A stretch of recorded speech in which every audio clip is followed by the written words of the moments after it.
কেন শুনবো ওদের কথা? এই বাড়ির উপর আমাদেরও অধিকার কিছু কম নেই।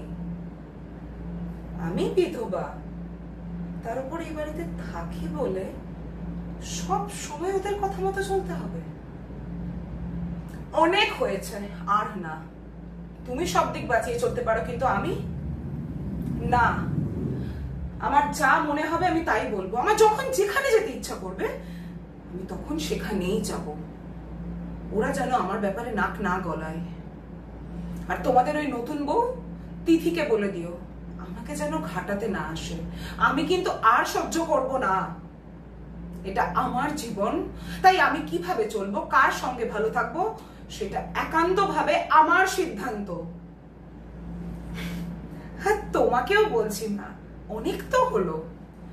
এবার অন্তত নিজের আখেরটা গোছাতে শেখো। দাদুর ব্যবসায় কাকুমনি, রন, এদের যদি অধিকার থাকে, আমাদেরও সমান অধিকার আছে। আর আমি আমার অধিকারটা ঠিক বুঝে নেব। তার জন্য যত দূর যেতে হয় আমি যাব।